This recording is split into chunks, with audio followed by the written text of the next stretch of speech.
আসসালামু আলাইকুম। সবাই কেমন আছেন? আজকে দেখাবো আমাদের বাড়ির পাশে একটি পাগার বলে আমাদের এখানে, আর কেউ গর্ত বলেন শুদ্ধ ভাষায়। সেখানকার মাছ মারবো, এখানকার মাছটা মারবো। তো চলেন দেখা যাক কি পরিমাণ মাছ হয়। মেশিনটা স্টার্ট করে আসি আর পানাটা সাফ করছি। এই পানা সাফ করে মেশিন কিছুক্ষণের জন্য স্টার্ট করে রাখছিল। এটা আমার চাচাতো ভাই।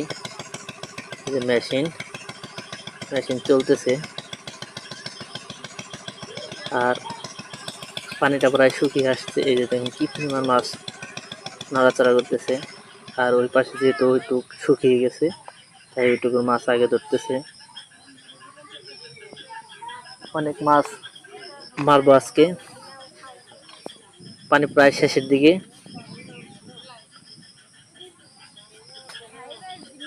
মাছ যেন অনেক বেশি হয় এটাই আর কি।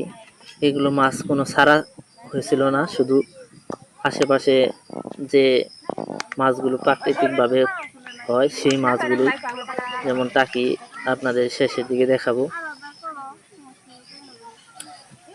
মেশিন দিয়ে পানি আগে সেচে নিচ্ছি, তারপরে মাছগুলো মারবো। এখন এই পাশে দেখাই, এই দেখুন কত মাছ ধরা হয়ে গেছে, পাতিল প্রায় ভর্তি। আমি নিচে নামিয়ে উপর থেকে আর কি আপনাদের দেখানোর জন্য ভিডিও করতেছি। এই দেখেন এটার মধ্যে কি কত মাছ হয়ে গেছে, বড় একটা মাছ ধরলো। অনেকগুলো শোল মাছ হবে আশা করতেছি। শেষের দিকে আপনাদের দেখাবো পরিমাণ মাছ হয়েছে। তো ভিডিওটি সবাই স্কিপ না করে শেষ পর্যন্ত দেখবেন, সেটাই আশা করব। লাইক কমেন্টস করে অবশ্যই পাশে থাকবেন। এই পাশে টুক ধরা হইলে ওই পাশে আস্তে আস্তে শেষ হয়েছে। এইটুকু তো উঁচু, যার কারণে সেটুকু আর কি করা হচ্ছে। পুরাটা যখন হয়ে যাবে তখন আর কি ওই পাশে টুক ধরবো। আর একটু সমস্যা হচ্ছে যে নিচ থেকে ঝর্ণা হচ্ছে, যার কারণে একটু মাছ ধরতে খুব কষ্ট হয়ে যাচ্ছে। পুরোপুরি মাছ ধরতে পারবো কিনা এটা আশঙ্কা।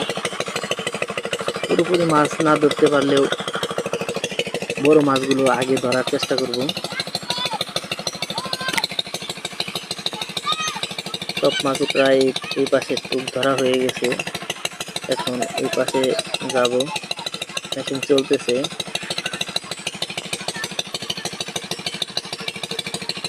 এই পাশ দিয়ে বাদ দেওয়া হচ্ছে যাতে যে এটা পানিটা অবশিষ্ট ঝর্ণা হয়ে রোদ দিয়ে ওইটা যেন আর কি সেচা যায়। এই পাশে দিয়ে দেবো সেচা।